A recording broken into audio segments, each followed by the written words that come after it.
What's up folks, Mike here at Welling Watches and welcome to the video. And just to start the video, I'd like to say Happy New Year to all my subscribers and any current new viewers out there looking to subscribe to the channel. I really hope that 2021 is a much better year than last year. Now I do realise I haven't put up a video in quite some time, but it has been quite busy over the festive period, and that's why I've been stuck away from being able to make any videos. But I'm back today to make a fairly new video on a watch that I am currently reviewing. Well, two watches that I'm currently reviewing from the same company. And you must excuse the bird screaming in the background. She demands attention all day long, so today wouldn't be any different. So if you hear any loud squeaking, it's going to be coming from my pet parrot in the background. So today's video, we're going to be taking a look at a watch by the SELHOR brand, which is this Diver 05 model. But before we take a look at the watch and go over the specifications and all that kind of things, take a quick look at the box. So the box is fairly plain, fairly modern watch box. Don't know if I'll be able to get it open with these bloody gloves on. So we take off the outer sleeve and we have this this picture scene on the front of the box, and inside we have a felt line in the SELHOR brand again there. We have an international warranty card, the watch tag, and of course there's a couple of links here because I've adjusted the bracelet to fit my wrist, and I've been wearing this watch for a couple of days now to give my initial thoughts on the watch.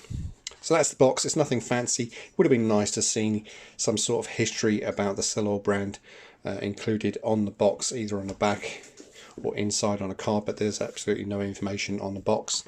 But you can go to their website and find out more information about them if you'd like to. SELHOR is actually a French brand. Back in the day they used to produce mechanical watches, diver watches, chronographs, all sorts of watches that they used to produce. Very much tool watch orientated, but I think the brand actually died out and has been rebought or rebranded for the modern era, and they've released two watches. Both of them are quartz.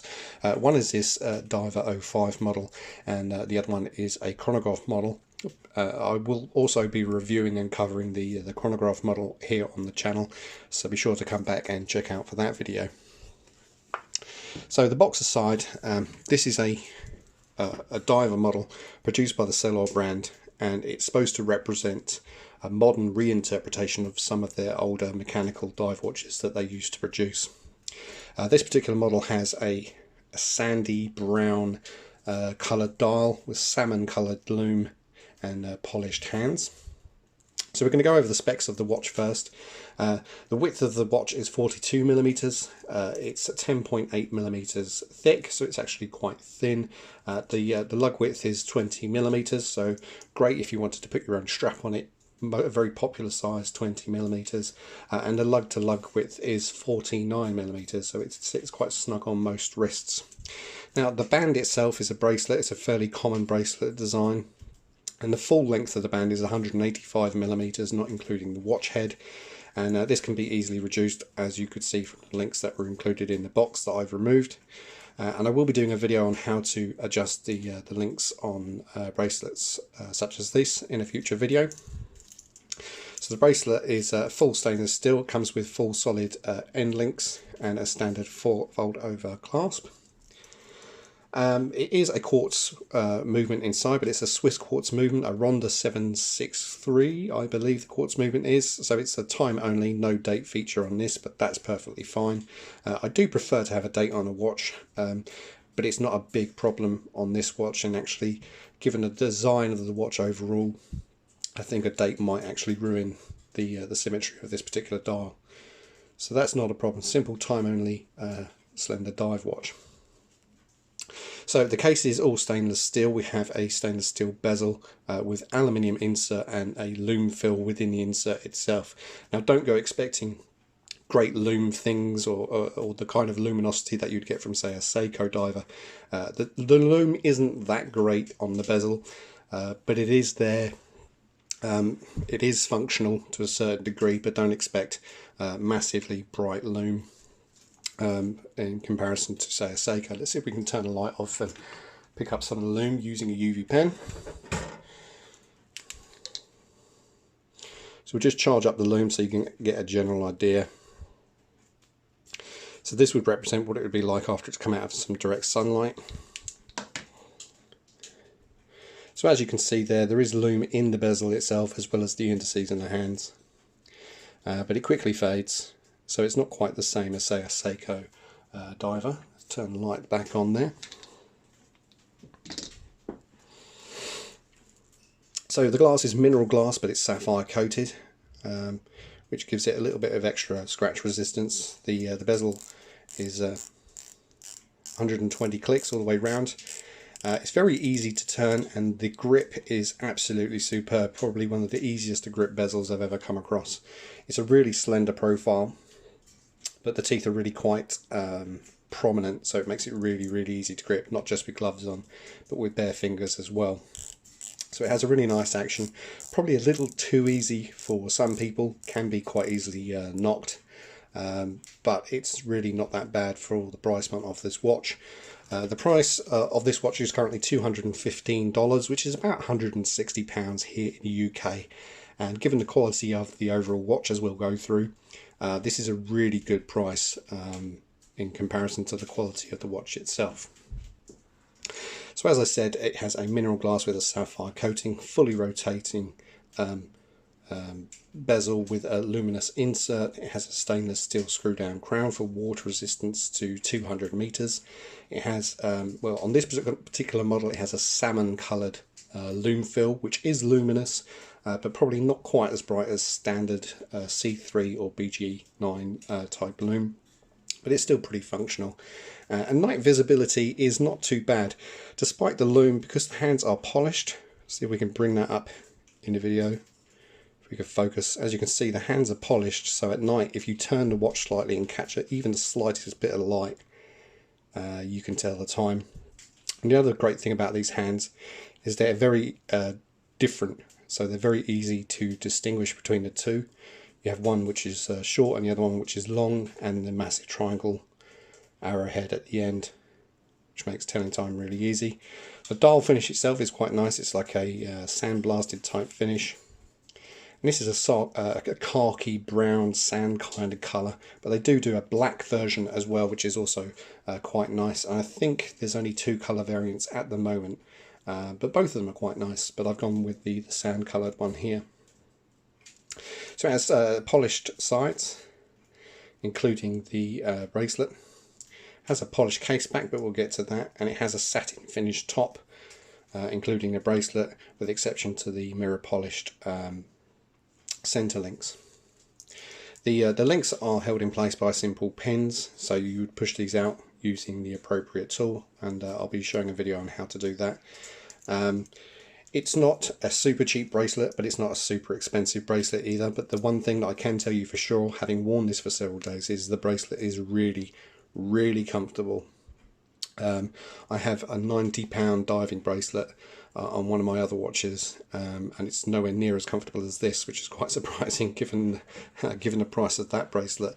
It's comfortable, but this bracelet is really comfortable. It doesn't pinch the skin, doesn't pinch the hairs. It's lightweight, very nice fit, very quick and easy to adjust, and that's great. The only downside with this watch is the clasp. It's a simple fold over clasp, which is fine, but as you can see, it's a pressed metal finish, which is quite cheap and it's money saving. It is functional. It is only a minor niggle. I do prefer machined clasps, but it does function, so given the price point of the watch, that's actually not too bad. The case back on this watch is actually really nice. So if you were to remove this bracelet and put your own bracelet on it, you'd be looking at a watch that would feel several £100 more expensive. So we can see the diver's helmet, which has also been sandblasted out of the case back, and the rest of the case back is polished. So the case back is really nice quality, really nice feel to it, and that kind of finish on a case back is something you'd normally find or expect to find on a much more expensive watch.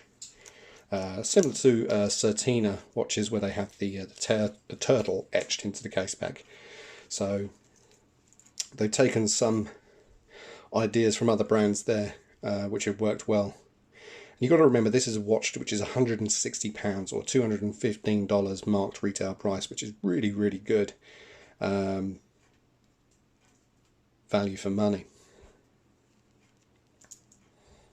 So the good things about this watch are obviously the quality and the specifications. So we have full stainless steel casing, the bezel, the lume, the great dial, nice hands, Swiss movement, the beautiful case back, a fairly good quality bracelet. So there are a couple of downsides. It doesn't have a date feature, which may be a no-no for some.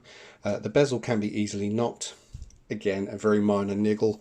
And of course there's no history about the SELHOR brand in the box or any paperwork included to tell people about the history of the watch, which might be not interesting for anybody else, but for me I think it's a thing that you should do if you're promoting a brand again, to give it a little bit of history. So if you are interested in the SELHOR brand, it's certainly worth looking up some of the old mechanical watches that they used to make online. Well, they used to make, but you can find pictures of them online. I really like this watch. I think it's a really super great cheap watch. It's not cheap, but it is a fairly cheap watch in comparison to some other divers. The dial is great. It's very, very retro. It kind of reminds me of the Seiko Rally, the blue and white design that they had. So you've got the large indices, you've got the small indices, and then you've got these. See if I can point them out. You can probably see them, but I'll try and point them out. So you have these large indices, the medium indices, and you have these small ones. So you have this sort of like almost like a checkered like pattern. I really like that, and it's grown on me more and more as I've worn it over the past couple of days. The bezel is really good. It's a really low profile bezel. The action of turning it is really light, but the grip on it is amazing. You can grip this easily if you were absolutely soaked wet through in the sea or in a swimming pool, and you could turn that bezel. It's really super easy to turn, really easy to grip. Probably one of the best grips on a bezel I've ever had. It's probably going to be a little loose for some. I'd say the closest resistance that this would come to would be a Seiko divers. But Seiko divers, I would say, have slightly more resistance than this. But it's not a major thing. It really is a small niggle. So this is a SELHOR Diver 05 model. And as I said, it does have a black dial variant, but this is the khaki brown version, which I quite like. It has a more retro feel. And on the wrist, I mean, it's 10.8 millimeters thick, but it feels like you're wearing a dress watch, a really slender gold dress watch. It has that kind of really lightweight, comfortable feeling. And I mean, I love divers. It's one of my favorite watch types, is a diver watch, and this is probably going to be up there with one of my favorites, because it is super comfortable to wear. It's put it on, forget about it. You don't even have to think about it. It's really comfortable and it looks great. The quality is great as well. So I will be doing another video on my channel about the chronograph model that SELHOR currently do as well, which is I think called a Rally. And that looks really good, so that'd be interesting to do a video on that watch as well. But this video has been great. Doing diver watches is always fun. I absolutely love diver watches. And that's it for this review. But upcoming videos, hopefully I'll be able to post up a review on the chronograph watch. I'll do a video on how to adjust the bracelet for these watches. It's really quick and really simple to do. But if you're not sure, you're on a fence, you want to buy a watch but you don't want to spend too much money, then it's certainly worth taking a look at this SELHOR brand. The two watches that I've seen so far seem really good, and this diver is exceptional for the price. So definitely check them out. But until then, take care, and hopefully we all have a much better year this year in 2021. And I do appreciate all you new subscribers that have come to the channel. It all helps, and I'll try and put out more videos this year than I did last year. But until then, take care and have fun.